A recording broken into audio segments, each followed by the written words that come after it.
All right, welcome everybody to the Sentinels of Liberty podcast. Don't mind the fact that I may have looked like I almost forgot my own podcast name, because I did for a brief moment. It's been a week, okay? Just give me a little bit of charity here. I really appreciate everybody coming on, taking the time out of their days to watch the podcast, and more importantly, we have Rebecca Whiting back on, and I really, really appreciate you coming back on. I know you were definitely a fan favorite, and people really enjoyed everything that you had to say on the last episode, so I really, really do appreciate that. I'm going to let you do a quick intro, and then I'll get into some housekeeping before we dig into the issues. So, sure. So I'm Rebecca. One of the things we're going to focus on this evening is talking about my side gig, which was really like my real passion. Do politics in my free time, but we have a farm. We homeschool, homestead, do the family. Really, this started like for us as a way to have access to good food for ourselves, because we have a lot of kids, and I just started paying attention to really the kind of things that you put in your body and how it affects your mood and your behavior and your ability to function. And, I wanted what was, just best for our kids. So my husband, myself too, who both, as we get older, I mean, we all do start experiencing kind of some of that, natural breakdown. mm-hmm. So, being able to do things for ourselves, and then this, you start that rabbit hole and it just keeps on going. And especially with agriculture and our government and all that kind of thing. So we've been doing what we have here. We moved to northern Minnesota in 2013. My husband, Keith, he is from Bemidji. He is like fifth generation, I think, from Bemidji. And Nice. So we met and eventually moved back up here because his family had some land and they were trying to get us closer to them, and offered us a portion of the land to move up north.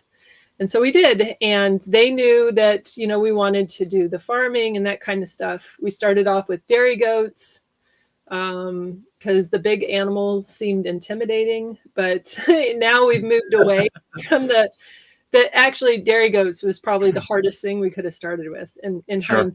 Now I know more. So we have sheep, we have dairy cows. Now we don't even have goats anymore. We raise pigs, garden. I have a greenhouse. We've planted an apple orchard, and some of it has started producing. It takes a long time to grow an apple orchard. And everything that we have here was just in 2012, before we moved here, it was just this land where we are, it was just woods. So we have literally taken down every single tree ourselves, built our house ourselves. That's awesome. Our barn ourselves, all of the small buildings, all of the fencing. That's why we had to pause to come onto this, because we were taking the broken fencing and, kind of redoing things. And we had a storm about 7 weeks ago. So taking down some things and replacing and repairing, and which, I mean, that's kind of, especially when you start out with like a plot of land where it's you get to put everything you want to on it. And neither of us truly grew up doing this kind of stuff like this. So it's been just a lot of reading and learning and educating ourselves. I feel like at this point in time, there's like a generational gap where, our great grandparents knew how to provide for themselves. Sure. But somewhere between our great grandparents, maybe our grandparents did too to some degree, but our parents definitely not. And then, it got to us, and we're like, there's been kind of this resurgence of wanting to know more about how to be, do things for yourself and be independent and provide. Really, that's what it is. It's wanting to be a producer instead of a consumer, so. Yeah, absolutely. Well, yeah, I'm super pumped, like I said, to have you back. I think this is going to be a fun discussion. So I look forward to that for sure. I have a couple show notes and a couple things that I want to do for housekeeping real quick. First and foremost, on September 4th, and I mentioned this on Thursday, I am going to be having Scott Horton back on, which I'm super pumped about because we get to finish our discussion that we kind of got to at the end before he ran off, and I'm sure he had a fantastic dinner. It sounded like it was pretty good with how excited he was about that. So I'm excited to have him back on to talk about that. It's going to be surrounding essentially the U.S., Russia, Ukraine, NATO, the whole gambit of how all of that built up, kind of where everything's going to go, or at least conceivably where it's going to go, and everything else in between. So I'm really pumped to have him back on too. He definitely is a names and dates guy, and I definitely have a hard enough time sometimes remembering what happened last week. So that's why I bring people that are good with those things on. And so September 4th, it's going to be at 1800 Central Time. That would be 1900 for the East Coasters, and for the West Coasters, well, that's going to be about 1500, maybe a little bit earlier, depending on how West Coast that you really are, but or 1600, yeah, or 1700, or something in there. Anyways, be on the lookout for that. I will be posting more as we get a little bit closer, so I'm really pumped for that. And I do have just a brief kind of little introductory thing, and Rebecca, you are very welcome to give your opinion on this real quick too. But I did take the time to watch the kind of the meeting or the summit thing yesterday, and there's a lot obviously that went on. They said their piece after they got done. I think it was like 3 hours between Trump and Putin, and which is great. Like I would much rather have people talk than not. Not talking is terrible policy, and bad things tend to happen. I guess my quick takeaways from that is we got to have dialogue, and I do hope that for the future between us and them, that there is a sense of like stability, and there is a sense of peace. And I would much rather trade with people and have good relations and learn from one another versus anything else. I think that's the predominating factor. My only areas that I would say that I am kind of concerned about is, look, we have a history of not honoring agreements. If you look from like 94 all the way up to Minsk 2, it becomes somewhat problematic and everything in between. So I hope for the best, but I am also prepared for the worst. And I did see something to where somebody had mentioned that, even despite, people coming together in this capacity, that I think that there's still a lot of country leaders of different countries that are still really wanting to gear up, to arm, to try and build up, and they had alluded to the inevitability that some of these people just want chaos. They just want it to happen, and which is unfortunate. But that was just kind of my takeaway. I hope something does come to a close very soon, but we'll wait to see. So I'll have more to update on that as time goes on. I try to stay on top of that, but I don't know if you have anything you'd like to add or some insight there quick, Rebecca, but that was just my takeaway on it. Yeah, I didn't watch or anything. I was working all day yesterday, so I didn't see what happened, but what the result is that I'm always going to kind of default to is that, we should just try to be friends with these countries. Yeah. And the way that you be friends with countries, I think, you brought it up, is by, trade partners. Yeah. We have something that's, they need, and they have something that we need. I don't see any harm in doing that. That's certainly not inconsistent with my own philosophy. And that absolutely every means possible to avoid violence and conflict should be entertained. So that's where 100%. I'm always going to go, Yeah, absolutely. And I think just to kind of round this off here real quick, the willingness to be able to understand the other side, which Mhm. we has not been great on our part, but hopefully Yeah. this is really just kind of a new movement, even if it's just for a couple years. I just hope that we can start to understand, that other people are not like us. We shouldn't have this expectation, but we should do the best we can to work with these people, to understand where they're coming from, to at least acknowledge some of the issues or the grievances that they have. So that way we can try and have more of a peaceful outcome. So I Yep. wanted to throw that in real quick. Yeah. So that being said, let's get into agriculture, something that's a little bit more happy. And I think the overarching, and I'm sure this will spread into several other realms, but I think when we look at this realm of self-sufficiency, growing food, taking care of cattle and all of that, and so many other facets of this, right? I kind of titled this, divesting from the empire, but investing in liberty. And I really think that when we talk about the community level, I think as so many of us do, especially as it pertains to like the liberty realm, that is kind of fundamentally where it starts, is at the community and being able to barter and trade and have deals. It's freedom of association, right? Which is something Mhm. that seems to be very under attack these days. And the ability of a family to make a profit without actually having to worry about all the time of like who's going to come and take it off the top half or the bottom half of what they're doing, but more importantly, to have a cohesiveness in this community to where if say you have disaster, say whatever the case is, like for a fact that the people within your community, they have the ability to continue moving forward. And I Mhm.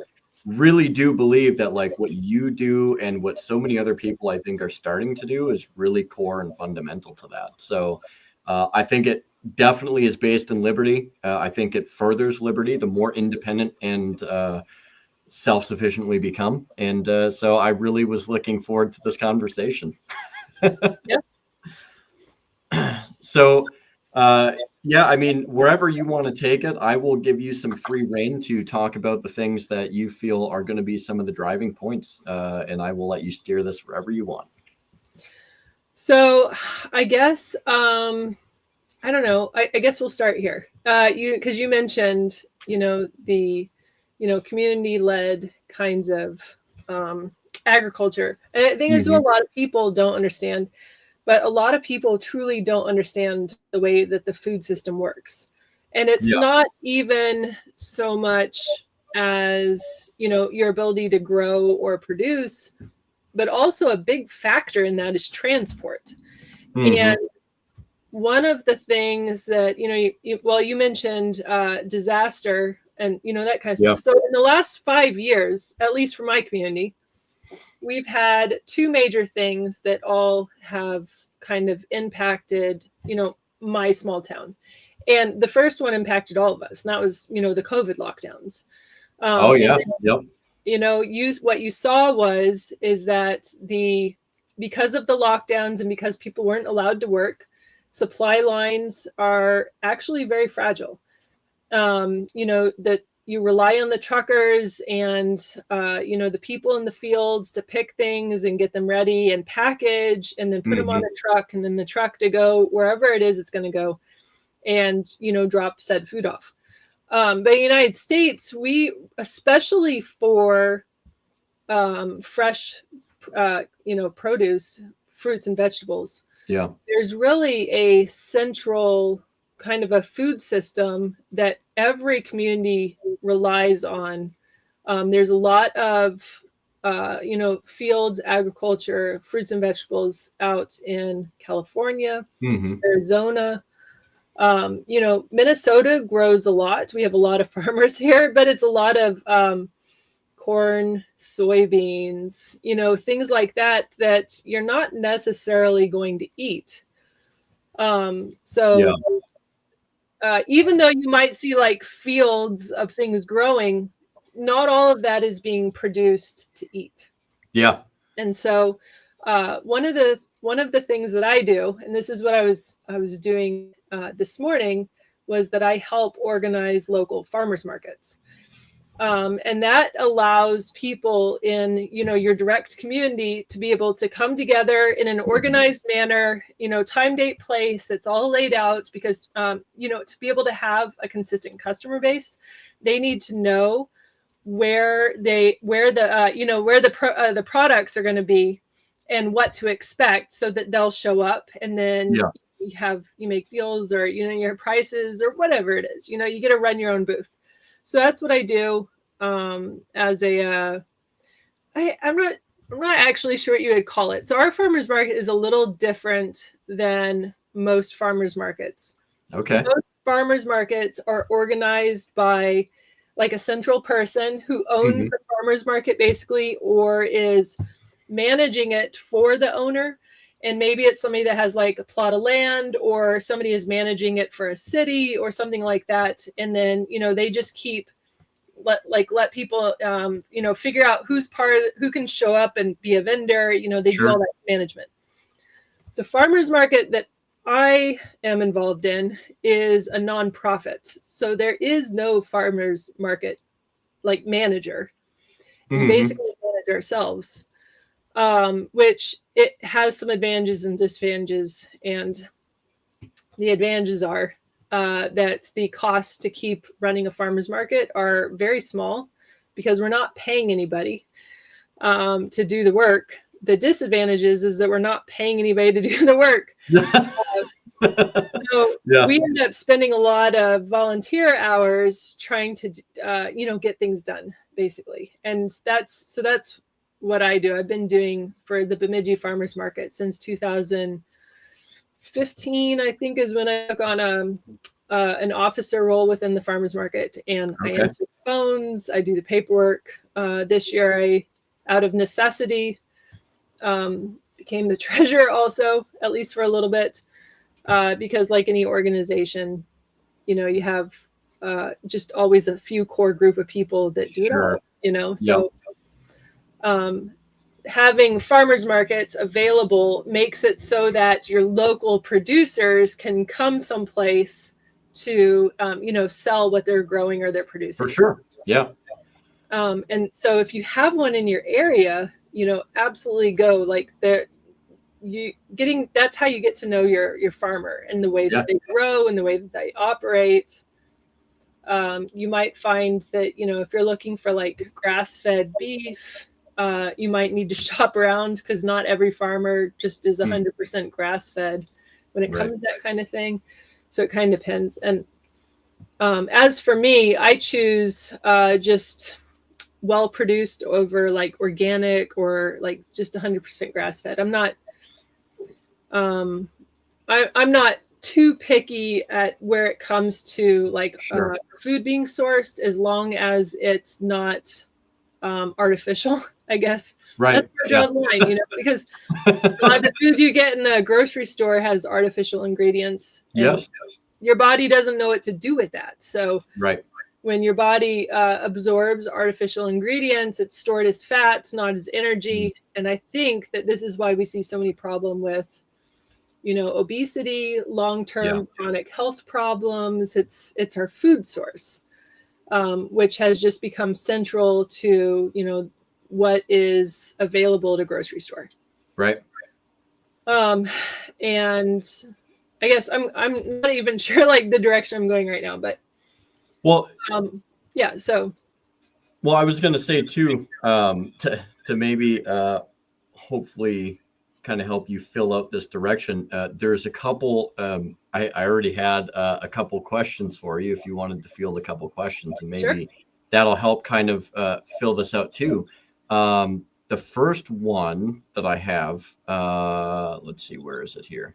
So it's by Centerline Systems, and he talks about, the food facilities that were, blown up or combusted. I would say that it's almost erring on the side of sabotage, if not sabotage, but that's allow me to put my tinfoil hat on for just a moment. But it is kind of interesting though, like when you're talking about farmers markets, and then you look at the larger market, right? And you look at these situations that do arise, I mean, it is kind of nice having a farmer's market because there is some form of maybe I'm wrong, but there is almost some form of insulation because the people in that community are like, hey, like we have our own local producers. We don't really have to worry about that. Yeah, and actually during the COVID lockdowns, yeah. We saw our farmers market, because our farmers market didn't shut down. We Yeah. were an outdoor, venue. There was some discussion of whether we should mandate masks or farmers market, but I was on the board and I was like, you guys are crazy. We're outdoors. Why would you put on masks to be outdoors? Right. Like, it doesn't make any sense. Right. But that was the hysteria back then. But so many people, I think that woke people up to, really the reality of the situation and the reality of the grid, if you will. Yeah. That it was so fragile that one little hiccup in the way that things are maneuvering, and all of a sudden, like, oh, you don't have any of this product on the shelf, and you're not going to see that again for like 2 months, which is what happened like during. Yeah. And it took 2 years for that to somewhat normalize. Yeah. After everything was shut down, it didn't. You don't just pop back from something like that. You can't just be like, well, we're just not going to harvest all these carrots and then decide 2 weeks later we're going to harvest carrots. No, your carrots, they went bad in the field. Like, you can't get those back. Yeah. And it's going to take at least 60 to 75 days to grow a new batch, so. Yeah. Well, and so I guess to kind of expound a little bit more on like his particular question, like what are your thoughts about these facilities? Because I go all over the place. It's good to like, anyways. Obviously I don't have any inside information. But what I have, I don't know. I don't know what to think of it. It's concerning, absolutely. And I do know what you're talking about, because I was like, oh, another, like, this one happened and this one happened. And they were all kind of happening around the same time. Yeah. But there's, I think it's just, there's a lot more I want to say about this, but this just kind of scratches the surface. There's a lot of concerning things happening. Yes. Facilities being burned down. Flocks of chickens just being, rounded up and cold, basically. And cold means just euthanized, killed. Yep. And we're talking about in the like tens of millions chickens. And so if you're wondering why the price of eggs fluctuates so much, this is why. They do this to control the prices, right? They're blocking beef. They're blocking cattle at the borders. They're not allowing to come in because there's bot fly, which is, bot fly is a pesticide or parasite. Sorry. Mm-hmm. I don't know where I said pesticide. It's a parasite, but they were blocking cattle at the border in Mexico to keep them from coming in. But we already have bot fly in the United States. So like they're trying to control something that's already here. It doesn't make any sense as to why, when you have cows, that there's certain things you're going to have to deal with. And this is right. Yeah. So, and this is another artificial shortage, basically. So if you're going to just block something from being produced, you're going to create an artificial shortage. And that's why we're seeing the price of beef right now be so incredibly high. And the same with chickens. They're not done doing this kind of stuff. These are regular tactics applied throughout the food industry, but this is what happens when you have all of your power of food wrapped up and centralized in a very small amount of corporations that basically control the whole thing. Yeah. And I think, when you consider that as well,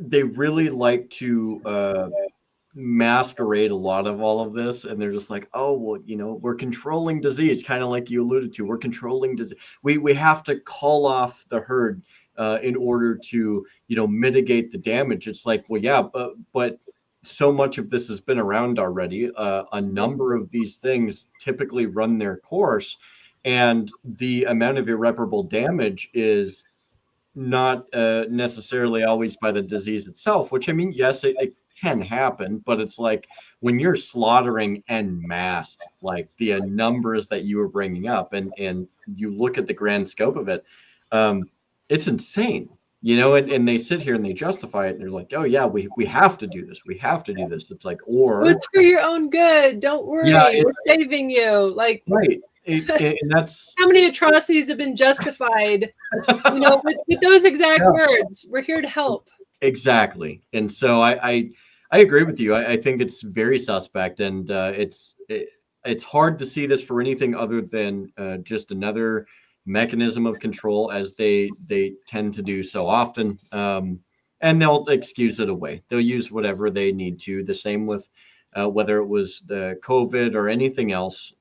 They try and excuse it away and say, well, it's for your own good, exactly like you just said, and or whatever arbitrary excuse they feel fits the most. You know, and there's another comment that talks about like farmers down by St. Michael, Buffalo, and Rogers areas. And I don't know if you know anything about kind of what goes on down there. But David is talking about selling off their farmland to major contractors that are putting up multiple family homes. Yeah, this is actually a lot bigger of a problem than I think people realize, because once you give up the land, there's no getting it back. And this is what's happened since, well, I mean, every year. I think that Minnesota's losing like literally thousands of farmers, you know, old family farms, or even like new, you know, people, because there's, like I said, there's been like this resurgence, like people want to do this kind of thing for themselves. I think it's natural, kind of, you know, you want to provide, you don't want to just, people want to work hard, they want to be proud of what they've done. And there is just a certain, you know, type of person like myself who just has to be on the land, and it's just an internal part of who you are. Yes. Yep. What I've noticed, and this is, I think, all over the place, it's not just one area or another area, but this is what's happening, is that we have old farmers that don't have anybody to pass their land off to. And there's a couple of reasons for this. A lot of time, often, you know, kids would take over the family farm. Sure. You know, it'd just be passed down through the generations. Oh shoot, what's the name? There's a tax. Inheritance tax. Yeah. Yep. So you can't just pass down your family land anymore without. I think the inheritance tax is around 50%. It's heavy. High. So you're basically being forced to pay the government half the value of your land that, I mean, you potentially grew up on, just to keep the family farm, while the cost of land is going through the roof, right? So I mean, just try to make sense of that in your head. So like your family farm, let's say it was 600 acres. And you used to be able to get 600 acres for $800 an acre. We'll just say $1,000 an acre, just to make this, you know, easy. So now you're looking at, what's that? 6 million, 600 acres. What's 600 times? I think that's 6 million. 3 6 zeros. Yeah. So now the land that you grew up on at $1,000 an acre, where you used to be able to get it even 15 years ago. Yeah. And you're inheriting it because, you know, your mom and dad passed away or something like that. They're asking, the government is telling you, to be able to keep that, you have to pay inheritance tax on that land. That it's just, it's so, I can't even. It's criminal. Yeah, it's beyond criminal. A criminal just comes and like takes your school lunch. Yeah. They don't just, you know, or like beat you up in the street and take your wallet. They don't destroy your life. Like there is a point where you can recover being mugged. How do you recover losing your generational family land because you can't come up with like the Inheritance Act? Like it just, so what is happening is that, and it's not just that, because managing that land, especially, it would have to be producing at this point in time to be able to keep a farm producing at the level that you would need. Right. Is also a lot of money, like the cost of the tractors and the implements and the tools and the combines and the the seeders and all of these kinds of things. Yes. Yep. You're looking at literally, like, some of those big tractor equipment that you see out in the field are more expensive than my house is. Oh yeah, 100%. They're insanely expensive. And so when old things break down and you can no longer fix them and they're forced into, like, well, we got to get a new whatever, but this is the price it is. People are walking away from the land because they can't financially keep it. And then developers come in and they're willing to pay top dollar because they're going to add a house on that and then also sell that for top dollar. What that ends up doing is driving the price of the land up around everybody, everybody else. And so getting a acreage at this point for $1,000 an acre is you just can't. Yeah. But that's why that people are doing that, is because they can't afford to keep the land. They're really, truly, their only option is to sell it, and developers are the ones buying it and then putting up, homes. Right.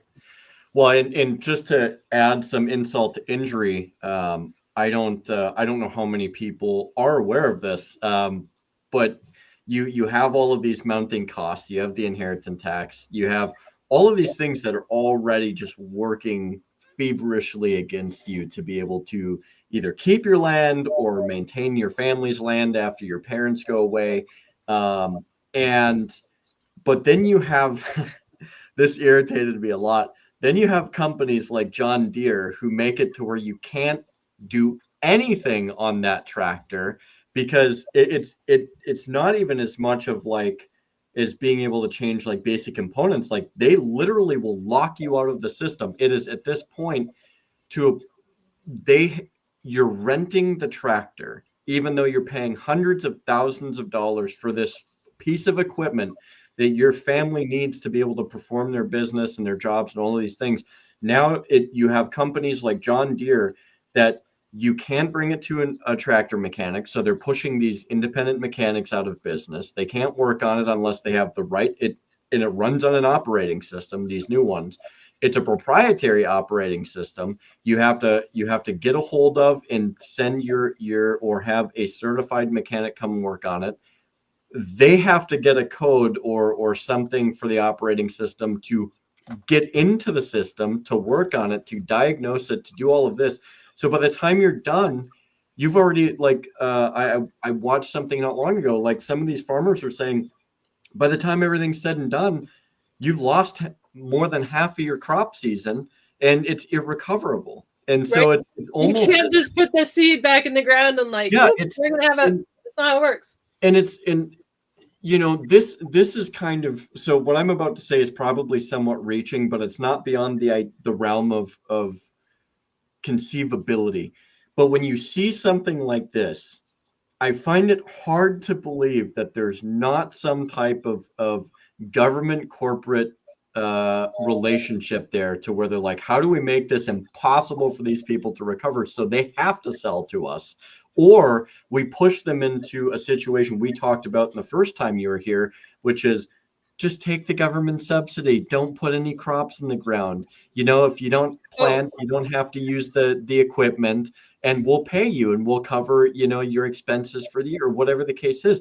And it's hard for me to see this and be like, oh yeah, this definitely is not like conspiring to destroy the agriculture at all and centralize any of this. Certainly that's not potentially what's at stake here. Well, I don't know why I can't ever remember this guy's name, but he was a pretty bad guy. But he said, and so 10 points if you Google this, and somebody in the comments and tell me who it is. When the name pops up, I'm like, oh yeah, that guy. And then you'll be like, but there's a mentality that and I mean they say this, and they're not gonna come out in public, but in private, these people are quoted for saying this, is that, you know, whoever controls the food controls the people. And so, you know, that is the mentality of kind of this elitist, the political oligarchy. That, I mean, that's what I call them. And I know that sometimes, sometimes when I talk about like corporations, like this is an immoral alliance between corporations and agriculture and the way that they interact within the government. And once you start to really like pick this apart, I don't think there's a more blaring example of like actual fascism in the American government. I mean, because that's what fascism is. It's a combination of corporate interest that have infiltrated the government and are using the government to push their to control things and benefit their corporations over the rights of the people. Yeah. And truly in agriculture, that's what we have. I mean, you have, so agriculture, farming, it's already a very risky job. You already have a lot of factors that go into this that make it, you know, so weather and, you know, there's so many things. Yeah. But then you have, you know, the taxes on top of that, a lot of corporations, what they'll do is that they'll sign a contract with the farmer, and then the farmer is forced to adhere to that contract. Yeah. And no matter what the market price of something does, the farmer is locked into that contract to keep producing. But the, you know, the corporation that they're producing for sets the price of what they're going to sell. And the farmer has no control over that. They don't get to negotiate for themselves whatsoever, you know? So this is just, and the law is on the corporation side, you know? Yeah. With the added regulations for farming, which are extraordinary. This is why the dairy industry in Minnesota, in northern Minnesota especially, is essentially dead. That's what the long-term effects of this are. Small meat producers, you can't, if I wanted, because we raise hogs, if I wanted to send a hog to a butcher shop right now, I would have to find somebody that has a Minnesota Department of Agriculture inspector on staff. Like what kind of a small, you know, processing plant? Yeah. And oftentimes you're talking about like a husband and wife, and maybe they have an employee, you know, like this is a family-owned business. And by the way, to be able to have employees, then you got to offer, you know, all of these government regulated things for your employees. So, you know, people like skip, oh, well, we can't afford to have employees and pay a wage on top of all this other stuff. And so then they're adding all these things that regulations that large corporations can overcome. Family-owned businesses, not so much. So out of curiosity, your options are to stop offering that product or shut down your business. Yeah. Well, or do it illegally. I guess that's well, we're YouTube. We're not saying that people should do that. No, and I absolutely never do anything. But it's, you know, we're not saying that that's what people should do. But, you know, in the end of the day, you know, people are going to make their own decisions. And, you know, well, that's right. If the government shouldn't get in between the business of two consenting adults, then that includes food. I mean, freedom of association. If I like what your product is, you know, I mean, but I have to ask, because you were you're talking about, you know, having the Fed boy show up and oversee the operation. Now, I think that's the most ridiculous thing in the world. And, you know, I'm not trying to give ideas, and, you know, God forgive me if the wrong person hears this, but do they take the same process when you bring deer to a processing area during deer season? Do they have somebody standing over and looming over the same way? Because you're not allowed to resell deer. So that's where it comes in. If you want to resell, your pork or your beef, it has to go through a processing plant that has a Department of Ag inspector. And it's crazy because back in the day, my dad was telling me when he had his businesses, he's like, no, yeah, back in the day, like that wasn't even a thing. You know, you used to be you used to be able to serve like food to homeless people without even having to. You didn't bat an eye to it, and a lot of deer hunters in Minnesota used to donate some of the extra deer meat that they had so you could feed people. They have. This is even bigger than just simply processing. It affects, yes, it does affect people and small farms and all of that. But when you look at the broader impact, I mean, you're seeing such an egregious, grotesque monopolization of control to the point to where you can't, it's illegal to help your fellow person. And that means giving somebody a hot, bowl of food when it's -30 out, if it's not a government ordained thing, because they have to be there. And it's like, I laugh whenever I hear people talk about how, the United States is the pinnacle of freedom. Well, I would argue that it's quite to the contrary, because how can a society that claims to be so free not even be able to have, like, me and you set up a table on the corner of a road or whatever with hot food and serve the people? We would, in the very least, we would be fined. At the worst, we would be sentenced to jail, or prison or whatever. And this is how ridiculous it's gotten in Minnesota, right? Like, you can legally sell weed now, and you can whatever. I can't take raw milk to the farmer's market and sell it.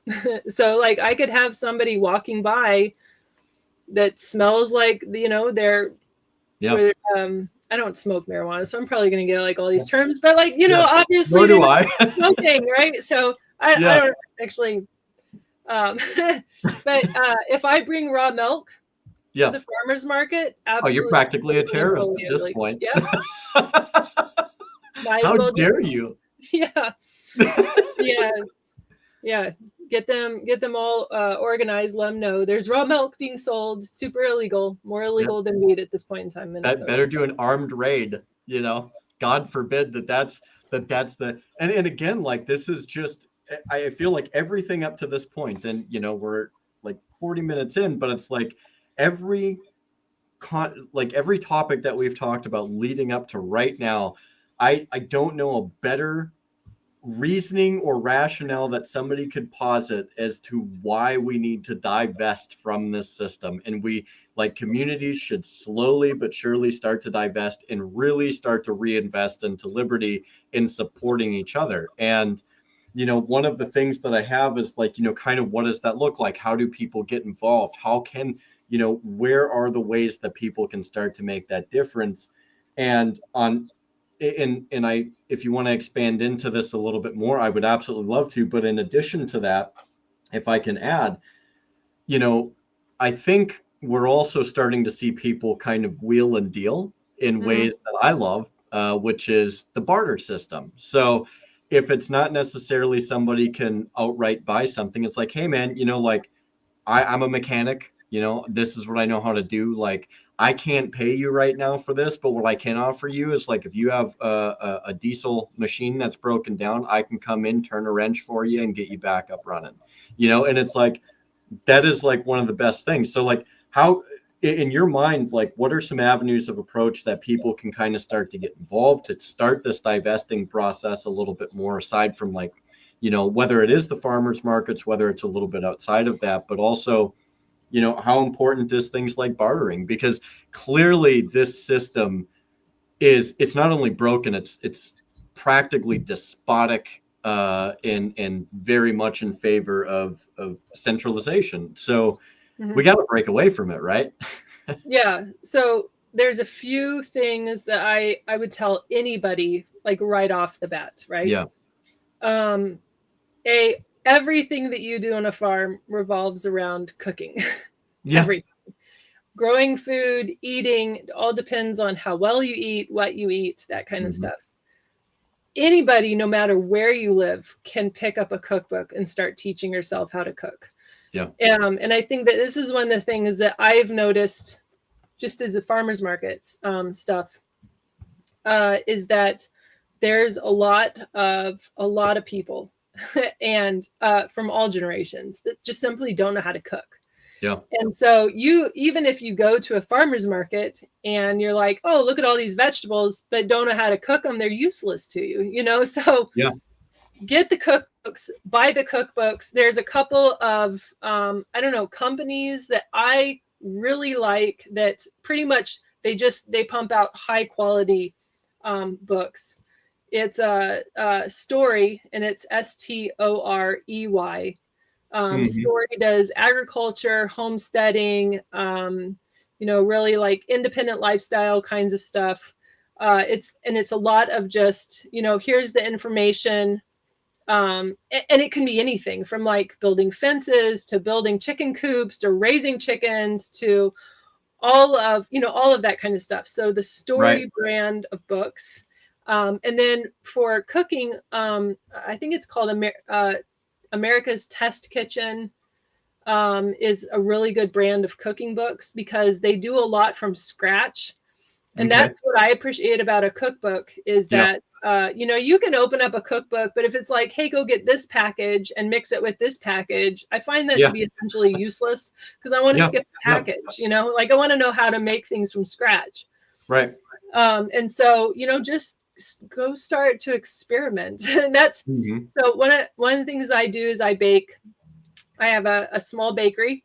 There's cottage food laws in Minnesota that allow, they shouldn't allow, but they give themselves the authority. They allow by their benevolence, Rebecca. Yeah, they give themselves the authority to allow you to sell things that you have baked and made in the kitchen, as long as it's like meets a certain threshold. And so there's a pH level you're not allowed to pass and a hydration level you're not allowed to pass.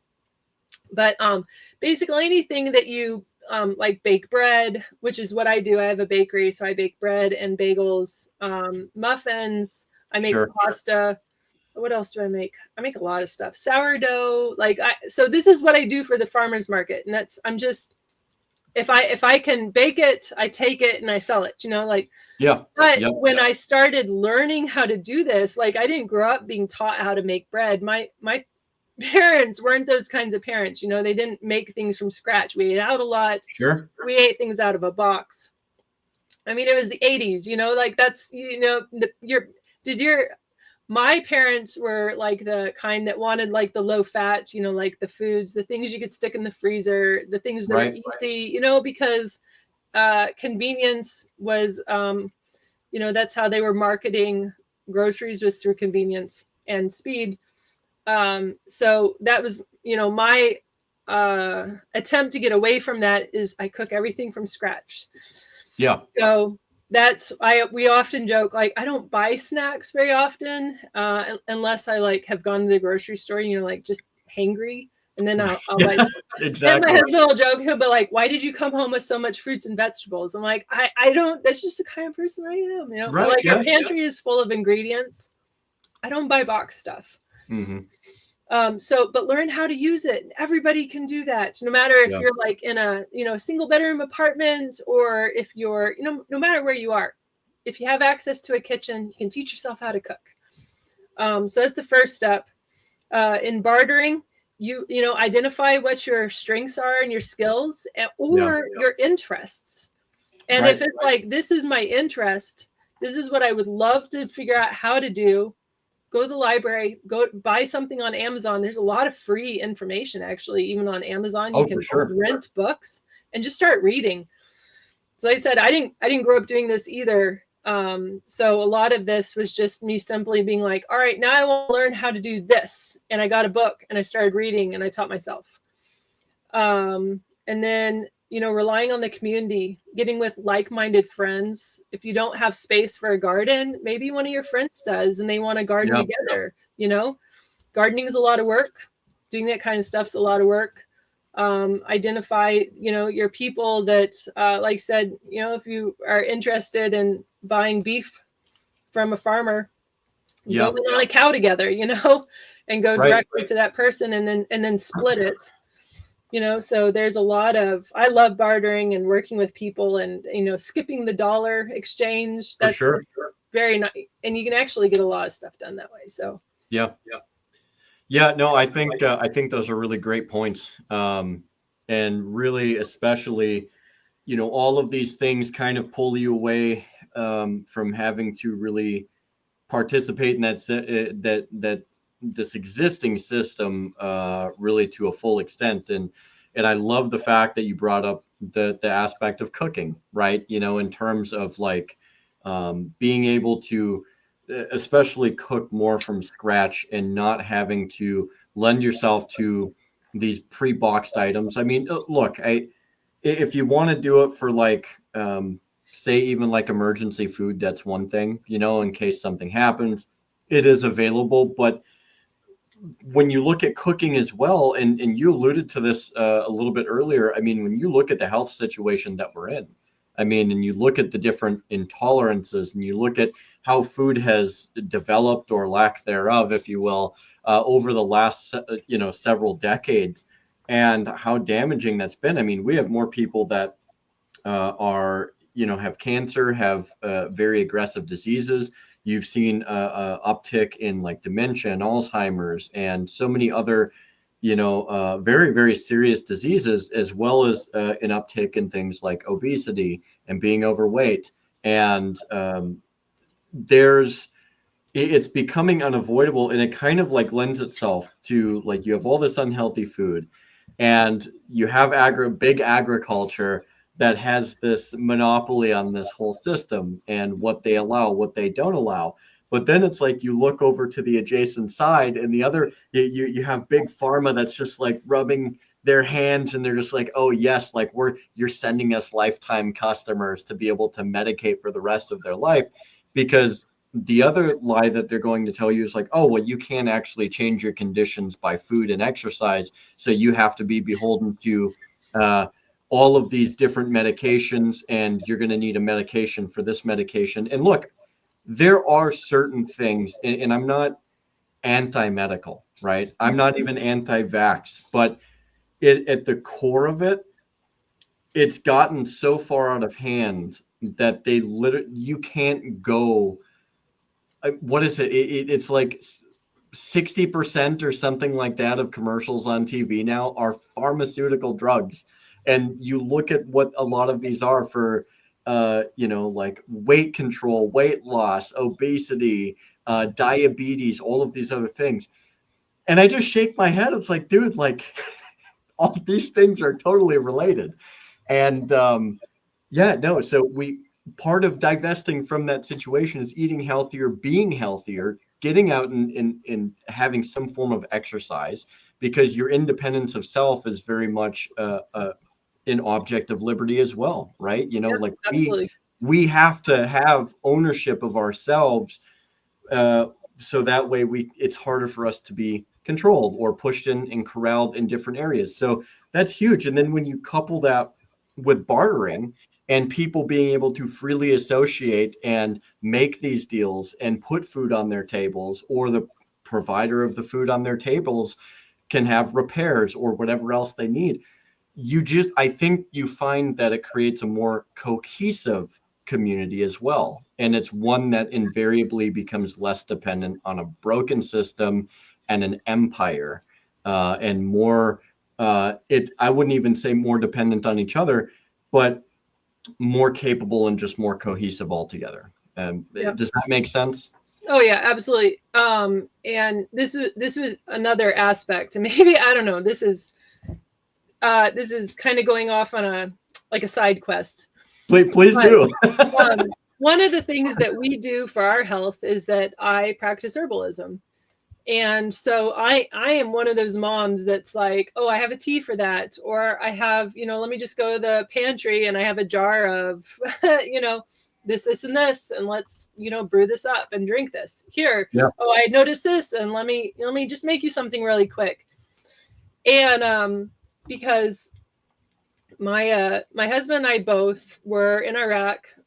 We both have, kind of chronic things that have happened as a result, whether, Sure. Health, just our time in the Army, it's hard on your body. Yeah. And so we successfully, just with like physical therapy and a few other things, helped my husband completely avoid spinal surgery in I think it was 2022. Just because and the VA was like, oh no, he has to have spinal surgery to fix this injury. And I was like, I know that is absolutely not true. Like, we're going to do this other stuff first. Yeah. And he did. He was able to completely avoid it, just by going through alternative means and not relying on just their pills, which they were, because of the war on drugs, were reluctant to prescribe anyways, for pain management. Yes. And but they were just like, nope, we got to have the surgery. Well, the surgery is what makes them, all that money. Right. And spine surgery is no small thing. Like, this is how you create people who are physically dependent or disabled, So I mean, I could tell you so many success stories just from our family of why we do this and why. Sure. I mean, I won't ever go back. And yeah, there's some good things about the medical system. They have resources. I know that, just practicing herbalism has its limits, and you got to recognize what the limits are and when to go seek help from someplace else. So I always say, like, I use the best of both Eastern and Western medicine. Like, we just use both, depending on what the situation is. But it has helped my family a lot, and we don't do baby check visits. We don't do any of that kind of stuff. They're always calling, be like, we see you're behind. I'm like, yep, I'm just going to stay that way. Like, we're not coming in, Yeah.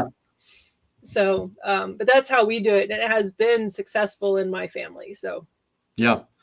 No. And I think that's good. For people to, in the very least, start to consider a little bit more broadly, and see kind of what works, what doesn't work, because at this, you kind of have to break it down to an individual level. Not every family is going to be the same. There's certainly not the same needs. I mean, you could say that most families have a few of the same general needs. We all got to eat, we all got to work, we all got to, function at some basic level. But, everybody's kids are different. Everybody is different. And so being able to identify that and in the very least mitigate some of the things that you have to go outside for, outside of like your community or your skill base, the better off you're going to be, because now you're asserting more control over your life versus allowing somebody else, like the government or these large corporations, to come in and start to dictate how that's done. And I think that is very much like a driving force behind especially the realm of liberty, right? It's this idea that, like, we can operate in society and we are smart enough and we are intelligent enough to be able to do this with very, very little oversight, other than like the government just being there to make sure, like, okay, like, don't murder people. If you do, we're going to have a trial over that, and kind of keeping some general cohesion. But for the most part, like, people can operate between themselves in a relatively decent manner. And one thing that I have to say that I've brought up several times is, like, dude, like, we got to get back to reading books again. Like, a lot of people, there's tons of information. Definitely go online, research things, ask questions, watch videos even, but it's like, I do still think that there's a tangibility and there's a certain level of commitment when you open up a book and you're like, okay, like, I'm going to finish this. And you do kind of guilt yourself when you get like a third of the way through and you're just like, I'm going to do something else. And then you look at that book, it just kind of stares at you. It's like, come on, dude. Like, well, there's great value in keeping a reference system, like of whatever it is that you're into. And you can't see it, but through that curtain back there, that's my library. Sure. And I am kind of a book addict, but I don't read a lot of like fiction. I mean, I used to when I was younger and I had more time. Now my priorities have changed, and what I'm really drawn to at point in my life is information. And I just, I'm like an information addict. But what I really like to have, and for instance, I also have binders. My husband makes fun of me about this I have a binder for everything. And it's school supply season, and right now at like Walmart, Target. Yep. And I think I just added like 10 more. Anyways, I print things off. I get the PDF. I save the file. I print it off. Because like I need to be able to see things on paper. Sure. So I can't just read things on a screen and absorb it. Or if I want to like reference it later, this recipe or, this information, I want to just be able to pull it off the shelf and find it. Right. So I have so many books. But yeah, that's taken a long time to get we're at the point where we are. I came and it's actually incredible. I wish you could kind of see through back there, but Yeah. I shut the curtain because,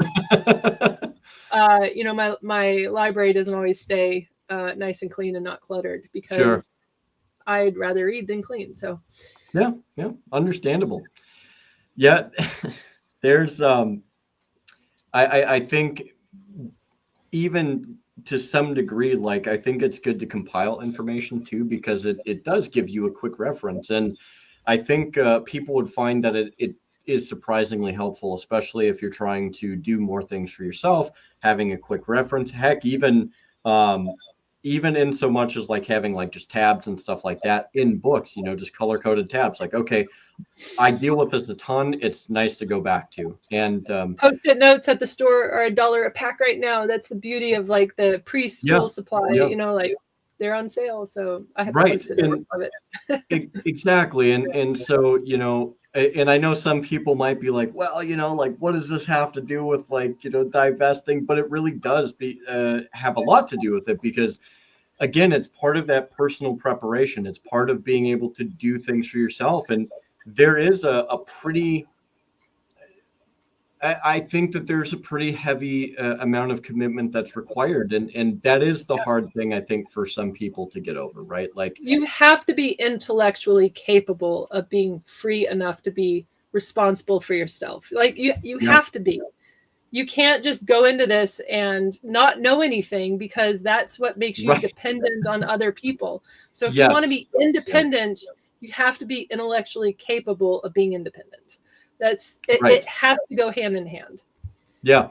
And, and Ron Paul kind of put out two things that I think are really fundamental to liberty as it pertains to the individual. And I'm probably going to forget one of them at least, but, he talks about personal responsibility and self-governance. And I think when people hear the phrase self-governance, they're just like, oh, like you're just going to govern everything that you do yourself, and it'll be anarchy and it'll be absolutely crazy. It's like, no. That's not what it is. Like proper self-governance is the ability for you to be able to go forth to do something, set out goals, tasks, and to be able to complete these things and meet these certain criteria. And you should have a relatively decent standard in which you go forth and do these things, right? So like when you look at self-governance, even Ron Paul said, he's like, there's people that would, like during his time when he was going to school, he's like, there's just some people that like, they might've been very smart, but they didn't succeed because they had no self-governance. They just did not stick to task, and they didn't do all of these things. And that is just the reality. Not everybody is going to be apt or I shouldn't say apt, are capable of full self-governance. The people that can, well, they do very, very well, and they are probably the most independent people that exist. But with self-governance, and I think to some degree, everybody kind of has the ability to do this, there comes personal responsibility. And that goes into, yes, that factors into self-governance, but at the same time, personal responsibility is like taking responsibility for your successes, for your failures, for the things that you should be doing, things you shouldn't be doing, commitments, all of that. So it all bundles and factors into that. And I think that just kind of adds to what you were talking about there. It's basically discipline. You have to have the discipline. Exactly. You have to have the discipline to follow through with your tasks, to be able to prioritize things, to not stop when it gets hard. And really, like, these aren't things that come natural to everybody, like, right. Yeah. when you're, especially because we're raising kids, And I can see my kids through their, their progression as they age, that some have kind of embraced more responsibility a little faster than others, but some take a little more time. There are some kids that are just naturally good at working hard, but that's not normal. not normal at all. Exactly. Yeah. It takes a lot of opportunity, a lot of instances where you have the opportunity to, kind of like, it's like a muscle. You have to exercise it. So whenever something happens, and, like whether it's a task that needs to be seen through, keep it focused, get the job done. Don't get distracted by other things. Choose your work over your play. Yes. And I know I think that's one thing my husband would actually appreciate if I did a little less. It was because I'm a little bit of a workaholic. But, like, and obviously there's extremes on all ends, but anyways. For sure. Yeah. But, the discipline, that takes time to get better at that as you get older. Yes. And, I think that when you're older and you can kind of see back and be like, oh, in my 20s, this is who I was. And you're like, oh, but, now this is who I am, but so the discipline, work on it, practice it, know that, it doesn't, but yeah, it is fundamental. It is central to everything else. Oh, absolutely. Yeah. And I think, where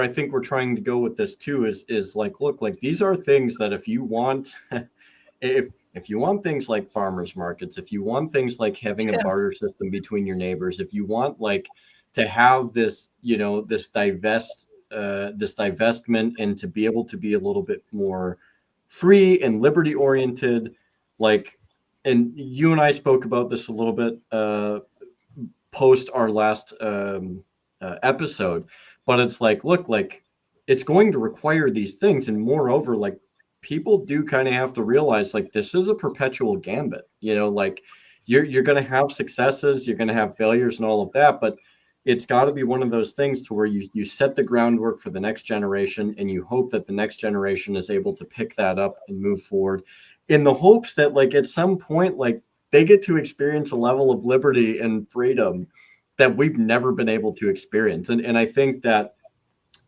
this idea is like, yes, there is kind of this perpetual battle, but it doesn't have to be negative, like we just have to be the willing participants in I guess our own success. And I think that's kind of one of the fundamental demands of what liberty requires, is you have to be involved.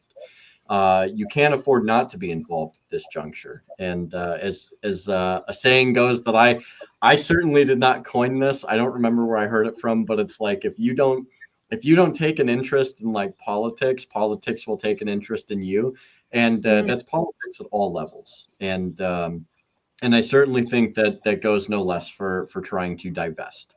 To add to that, because when we're talking about, because when we were talking about that, we're talking about like, this is a game that there's no winning. Yeah, exactly. There's no end. There's no winning. It's just going to be like, you just continually have to do these things over and over and over again so that you can pass on, the torch, so to speak, to the next generation so they can keep on doing the same things. Yeah. It's not, and this is what you have to realize. And I think that once there's kind of like this progression, this mental progression, when you realize that you see everything that's wrong and you realize how much and how big and how complex it is, that's not right. And so we have a few responsibilities, but we also have to have our expectations to be realistic. Yes, 100%. This is a test of endurance. It's always going to be this way. This is going to be something you have to commit to for your entire life. Yes. Because we don't have the luxury of being able to be complacent or passing down or setting down the struggle, basically. Yeah. Like if we don't keep at this, the struggle in the other direction is relentless. It's going to keep going. It's going to take it's going to take your freedoms. It's going to take your stuff. It's going to, keep on going. It's like, the term evil never sleeps, right? But we have to sleep because we get tired. So that's where this test of endurance comes in. But at the same time, because we know that we have to pass this on to the next generation, we also, while we are working on this, to hold the line where we are, and then actually in our generation, I think that we have to reel it back, which is an even greater task than just holding the line, because previous generations failed to do what they were supposed to do. But if we are going to know that we have to take that back, at the same time, we also have to pass the tools on to the next generations so that they can pick up where we eventually, because of our natural life cycles, have to stop. So all of that, all of those things, and, running the good race and being that, that remnant of people that are just constantly like, we know that this is here. We just are going to keep going and doing this, and we're never going to win. And it's okay, because that's the nature of what it means to have a human life, Right. Yeah. And I think, there's not, I think people get so caught up in this idea of like, oh, like there's gonna be an end game, and then once the end game is here, then, like it'll be defeating okay Thanos. There's never going to be that pivotal moment in our stories. Right. And it's, and the thing of it is like, look, like, I think that's putting things into a realistic perspective towards like, no, like we will have like these small little wins. And I think those are so much more meaningful than like this big grandiose, like, aha, like we did it finally moment like that. And just to paint a picture of like the rarity of moments like our separation from Britain, right? Like when we made our declaration to Britain and we're like, yeah, no, like we're just not doing this anymore. We tried to petition you. You failed to respond in a manner that was befitting of the situation. So we're going to do this. And for most people who don't fundamentally understand, there were 27 separate grievances that went towards our separation, and it wasn't just taxes or tea. So like yes, like they were issues, but it's like there was a lot to it, and I think that's one thing that does merit saying. But it's like, look, like those moments are, I don't want to say they're like impossible or nigh on impossible, but they're rare enough to the point to where things like this, fundamental changes that large, don't happen very often. And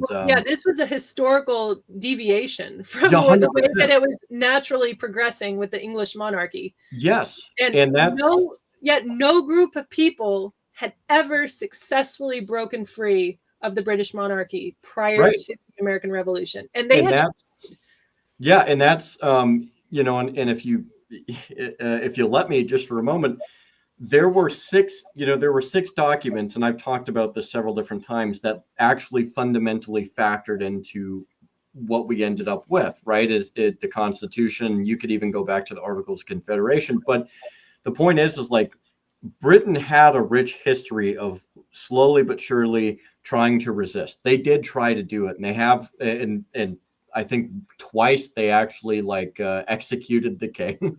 And it's like, and they thought that they were going to get something better, and they did gain a little bit of ground here and there. But I think the important thing also is like cyclically, it happened typically only like, I think it was somewhere between like 200 to 500 years.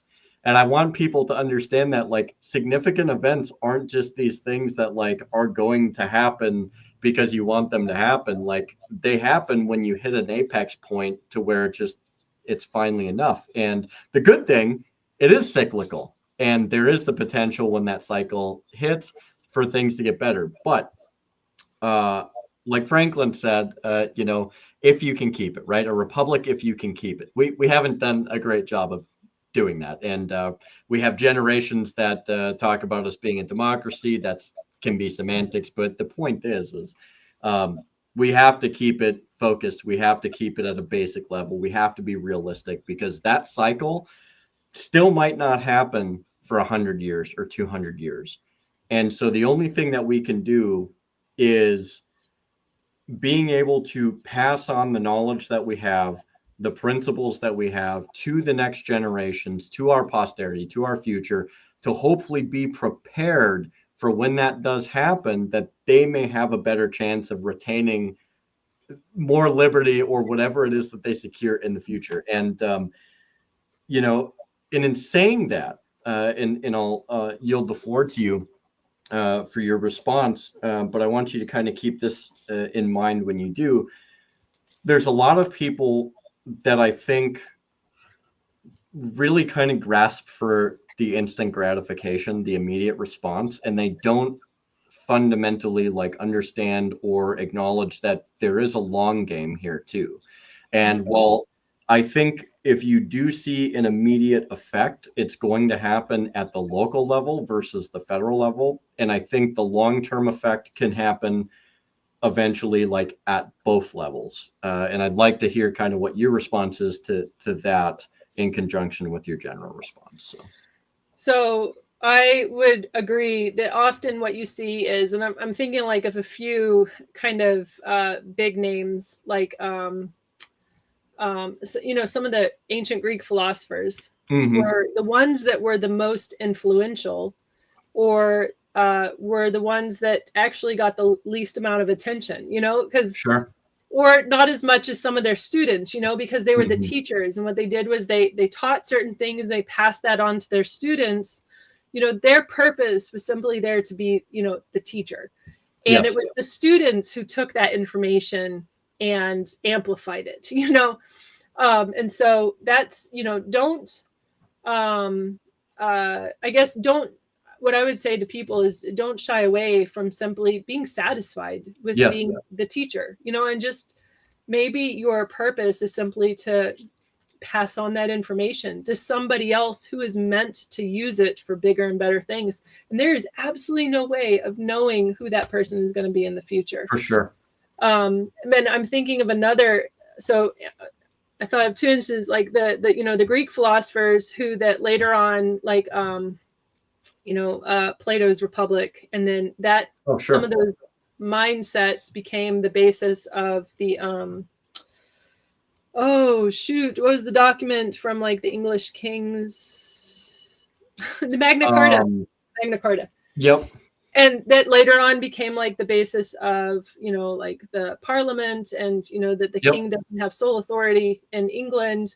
And then from there, you had people like John Locke, who is, you know, the father of libertarianism, who that philosophy was passed on to people like Thomas Jefferson and Benjamin Franklin and Patrick Henry. So like this progression of information is I would say more important than those pivotal moments in history, because this is what keeps this possibility alive and going.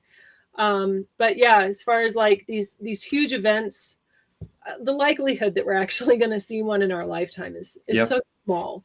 And there, you know, when something happens, it takes off like wildfire, and you're just not going to know about it in advance. There's no predicting it. There's no way of knowing what is going to be like the final, you know, match that lit the fire. And so we got to quit, you know, expecting, you know, like this next big thing is around the corner. Right. Live your life, do what you're supposed to do, and, you know, just be free. And then, you know, pass the information on, be a person of, you know, that wants to learn, that keeps that alive. But local, I think you're correct, is that, you know, where you have the most influence is in, you know, your first circle, you know, your first degree, you know, and so you have degrees of, you know, separation with people. But the people that you have the most influence on is the people directly associated with you. And that's where that information can be exchanged the easiest. That's where like bad ideas can be challenged the easiest. People are going to be more willing to listen if they're friends with you. If it's not just, you know, some mindless, or, you know, some article on the internet, nobody knows who that author is, that people aren't going to take that seriously. So when you have, you know, you're friends with people, you have a relationship, you have a reputation in your community, then the words that you say matter because it has weight behind it. So yeah, local with the influence is absolutely key as to where everything else starts. The network of people, I mean, you're talking about like just the United States, over 300 million people. Yes. Yeah. That's just not the way that things work. They don't move that fast, you know. So you know, to invest in your community, invest in yourself, then your community. And if you invest in yourself first, to make sure that you're the kind of person that people can trust, can rely on, and look to be like, oh, see how that person's living, you know, your reputation, that has to be built first before anything else is going to matter. Yes. Yeah, absolutely. And, you know, and Centerline Systems has made a couple comments here, but I do agree information is power. Like, it does drive a lot of everything that we do on a day-to-day basis. And yeah, and I do, the more and more that I've taken the time to invest myself into understanding liberty, understanding the principles of liberty, the foundation of wanting to be more and more free as time goes on, and understanding like, look, like not everybody can do everything all at once. I think a lot of people kind of get themselves caught up, and there's like, oh, I got to do this, I got to do this, I have to do this, I have to be here, I have to advocate for this. It's like, no, like if you do that, you're just going to tear yourself apart. You have to. I've always posited this idea of like, pick a few issues that you're really passionate about, really study up on those things, and go forth and work those issues, because you'll have more of an effect and more of an impact on being really, really well read on some on a handful of issues and being really good on certain things, than if you're trying to fight all of these battles all at one time, which really lends itself to this idea of like, it doesn't mean you can't be generally educated. I think most people should have a general education of their rights, their liberties, the Constitution, even the Articles of Confederation, if you will, and so many of the other important documents. But outside of that, that's why being a part of a group or an organization is even more important, because it takes all of that off of you and you can spread that out amongst other people, to whereas like, if your big thing is like agriculture and you want to improve food and you want to make a difference in that sector and you want to be outspoken about that, that's fantastic. And you have more time and ability to be able to do that. And then you have another guy over here that's like 100% like, they work tirelessly every single day about 2A issues. Now, does that mean you don't worry about 2A issues? No, it's just, Right. There, you know, it's like, we can't do everything all at once. So having that organization, especially at a community level, is really, really good. And I do think, and I'll shut up after I say this, but I do think, again, like that's where you're going to see some more of those immediate effects. So for a lot of people who talk about like, oh, like I was hoping that it was going to be different, and I didn't see any change in this last year. So then they just kind of walk away from that process altogether. It's like, no, like if you want more, if you are the instant gratification gremlin, you're more likely to see it like at the local level than you ever are at the federal level. And the way that this country is designed is from the ground up. The people created the states created the Constitution created the federal government. If you want that gratification, you're going to find it there. The long game should still be played at the local level, but even more especially, like, you think of the monstrosity that is the federal government, and my goodness, I mean, if you think anything fast is going to come out of there, well, I've got a unicorn to sell you. Right. Well, and we're talking like, so within the Libertarian Party, the philosophy of like trying to exert change is, from bottom up. So small community-led events, the top positions, president, senator, federal offices are less important because local is where the influence starts. Yes. In the same way, if you want to change culture, you have to start from the bottom up. Nobody in their like 50s, 60s, 70s is going to completely radically change the way they live. Yeah. They're just not going to. So if you want to change culture, the people that you have to influence and you really have to invest your time is the students at the, the ones that are still, they're still trying to figure out who they are. and they're going to listen to the people who invest in them. And because of that, relationship that they'll end up building with them. And so if we want people to, for the culture to change, to be more open to free ideas and libertarianism, philosophy, that kind of thing, we can't start at the top. We have to start at the bottom. And it's the students, the teenagers, especially the teenagers, the kids in the, early 20s, the ones that are, they're eager. They've got this, eagerness that you don't see in somebody who has, kind of hit the ruts in life. You know what I mean? Right. So, and those are the ones that over time, as they age, your influence is where you'll see it, but it's going to be slow because culture doesn't change quickly. And if we want to change the politics in our country, I think the culture and the politics simply reflects the culture. And so that has to go up simultaneously. Yeah, no, I think that's a great point. And it is definitely the future generations that you have to kind of mentor, if you will, or at least approach with these ideas and do it in a way that's not just like, I'm right, you're wrong, and this is why you're wrong in every single way. I feel like the confrontational method has not been effective, to say the least. It's not a great way to get your message across. And I think the ability for people to be able to have just conversations in general, I think, is vastly important. And a lot of people, I just don't think I think we're getting better, but for a long time, they just didn't want to have a conversation with even people that had a different opinion.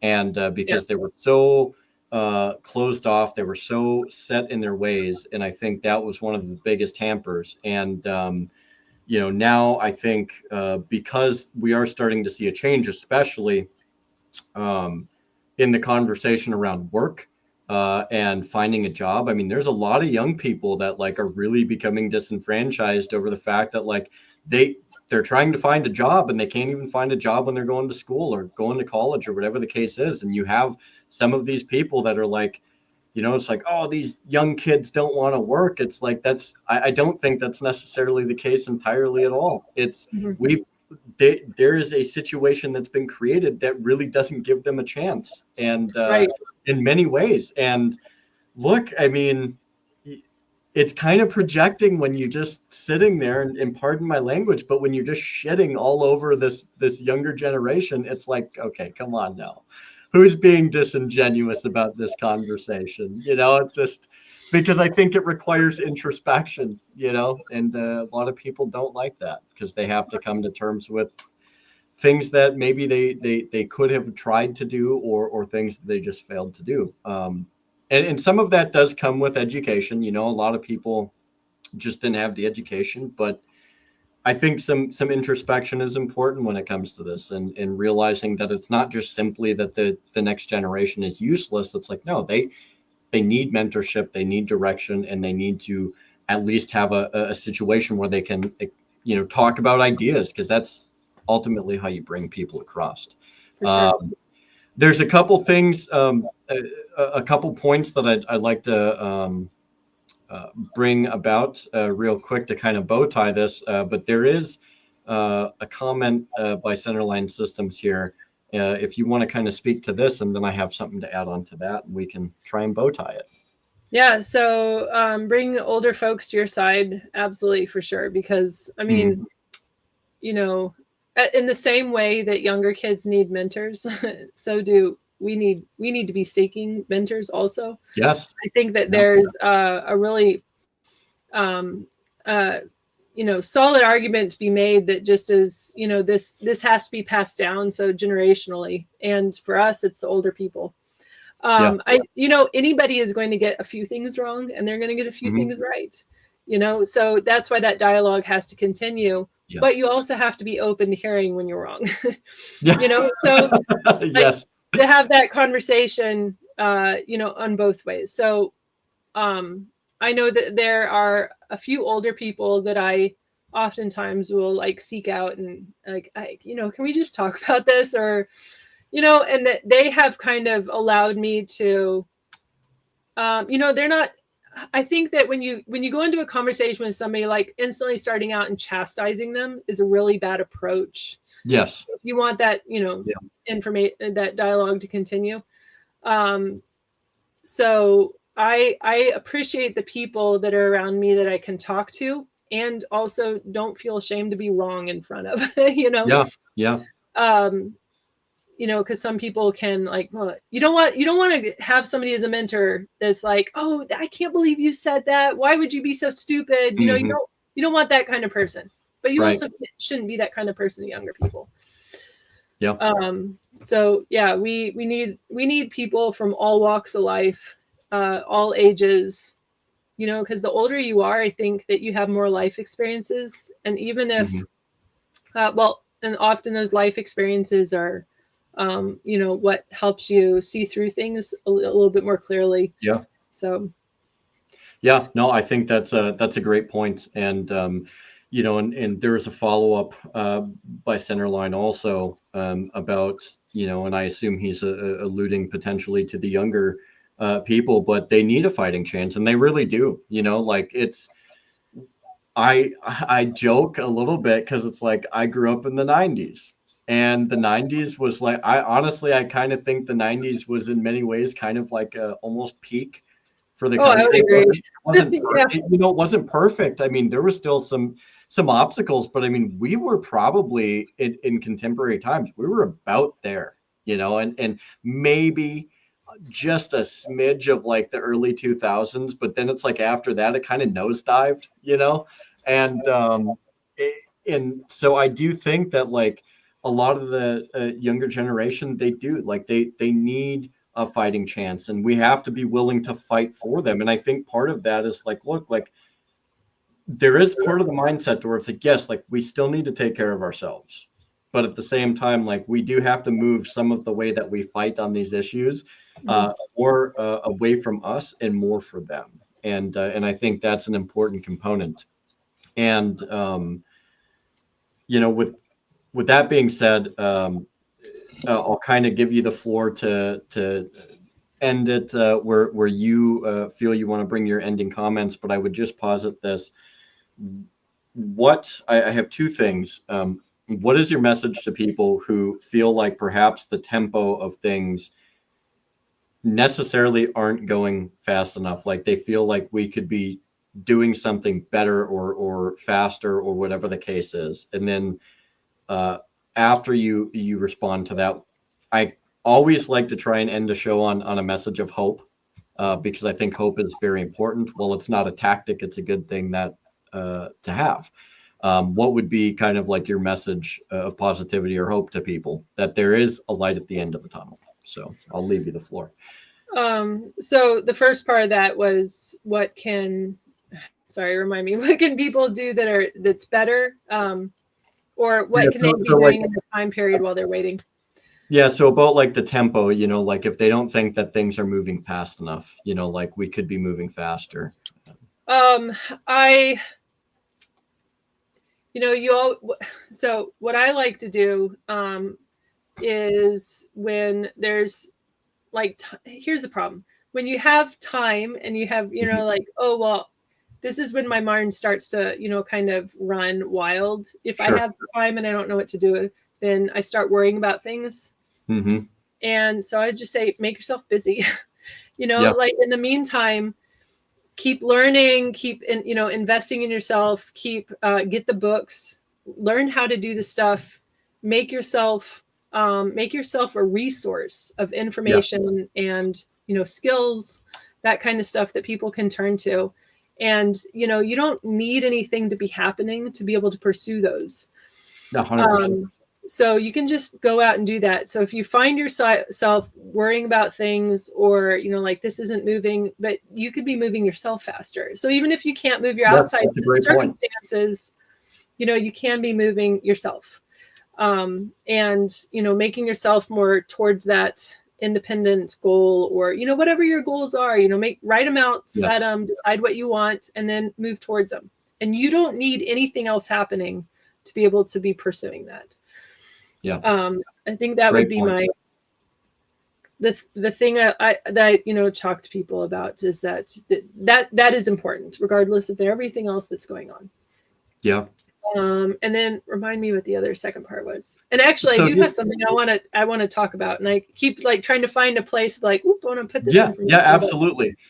Just kind of ending, and please do talk about what you wanted to say. Definitely. Yeah. But just like a message of there is kind of a light at the end of the tunnel, and how you see that, and what hopefulness that you see moving forward. Because I think I always try to make an effort to bring a certain level of positivity or hope. Even we just talked about a bunch of dire things of how we can barely even grow food without intervention, right? And so. Well, so my message of hope would be that, one of the things that I've noticed, especially while and I jumped into this totally headfirst. Sure. We're just okay, here I am, send me. And then, started to see these doors of opportunity popping up, and you just got to have the courage to walk through them. Right. Yes. And so what I have noticed is that I'm watching people come together and cross paths that I think are, so I have internally this list of oh, that was an interesting. And maybe it's just for sure. Yeah. But I've watched it, and I'm I wonder where that's going to go, or I wonder where this is going to go. And I'm just juggling all the these little things where I'm okay, this is kind of coming together. Yeah. And what the result will be, I don't know. I don't know what the result will be, but I feel that there is, before anything, before the way that things are supposed to be, that are just going to happen because it's time for them to happen. You have these players on the board, so to speak, that they have to move into place first. And so I'm watching people, and I'm hearing what people say. And oftentimes when I interact with people, I do more listening to them than I do necessarily talking. And so I just listening to people, and talking to them about what they're worried about and their concerns and the things that they're dealing with, and not dismissing them, and validating, their life experiences. Yeah. And then just gently just kind of coming alongside of them, and, doing life with them, basically. Yeah. But so I'm watching all of these things happen, and in, just quiet ways, kind of in the background, I see these things kind of coming together, and I'm actually feeling really good about it. Yeah. Now, how it'll work out in the, the big scheme of things, I don't know. But I think that anytime somebody comes out of a conversation with me and they're oh, I'm so glad that you were here, or I'm thankful that you did this, those are reasons to, be hopeful. Yeah. And so when I guess, being the kind of person that people see value in, and then realizing that they can rely on you and trust you, that helps spread that hope, I guess is what I'm trying to say. Yeah. Great points. My final thing is, and this might be adding to the time on the clock. No, that's fine. That's fine. Please take as much time as you need. So in Minnesota, in our Constitution, which Minnesota Constitution isn't something that a lot of people have probably read in their free time. It's interesting. Yeah, but I've read it. Yeah. There is a pesky little line in there, Article 13 under miscellaneous items, that says that the state government has absolutely no authority to require licensing for anything coming off of the farm whatsoever. I mean, it's very clear. Now, if Minnesota Constitution says that, then what is our entire Minnesota Department of Ag? How are they operating if it's not illegally? Yes. Yes.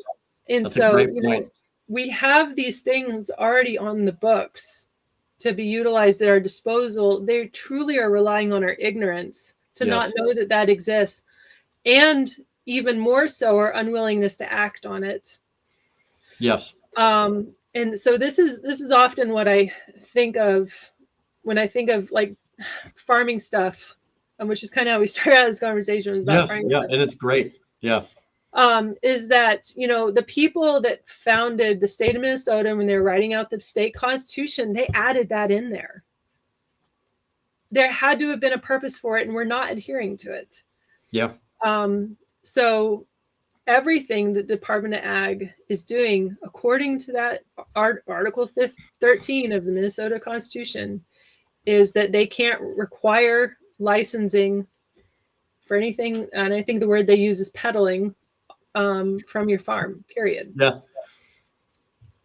So I like to talk to people about that, and like people oftentimes be like, well, yeah, but they're not really. I'm like, no, yes, they are.